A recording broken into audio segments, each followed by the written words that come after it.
ఆరోగ్యం ఇచ్చాడు దేవుడు కాదా? పీల్చే గాలి ఆయన ఇచ్చింది కాదా? తింటున్న ఆహారం అయింది కాదా? కట్టుకునే వస్త్రాలు దేవుడు ఇవ్వలేదా? ఇన్ని రకాల మేలు చేస్తే ఇప్పుడు నువ్వేం చేయాలి తెలుసా? అదిగో సమరయుడు చేసిన మేలు మర్చిపోకుండా స్తుతించేవాడు. కొండ మీద కట్టబడిన సమరయ పట్టణం వెలుగొందుతూ ఉంది. ఎందుకో సమరయులు స్తుతిస్తారు, చేసిన మేలు మర్చిపోరు, తిని శుభ్రంగా తిని పడుకుని నిద్రపోరు, పొద్దున్నే స్తుతిస్తారు. నేను చెప్తున్నా నేను ప్రతి వస్తువును బట్టి నేను పొద్దున్నే స్తుతి చెల్లిస్తాను నా దేవునికి.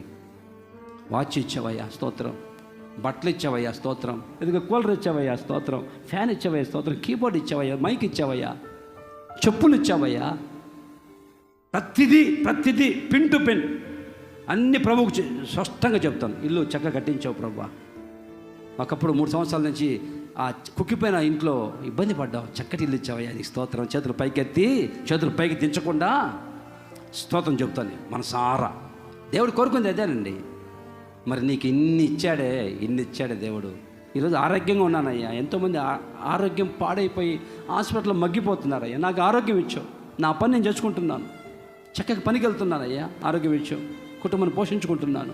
కొంతమంది పని చేయలేక మంచాన్ని పడిపోయి నీరసం వచ్చి పడిపోయి, కొంతమంది దీర్ఘకాలిక రోగాలతో సతమతం అయిపోతుంటే నాకు ఆరోగ్యం ఇచ్చావు కదా ప్రభువా. ఇప్పుడు నేనేం చెల్లించాలి?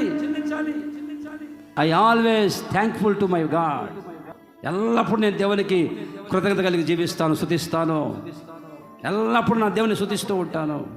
దేవునికి స్తోత్రం కలుగును గాక.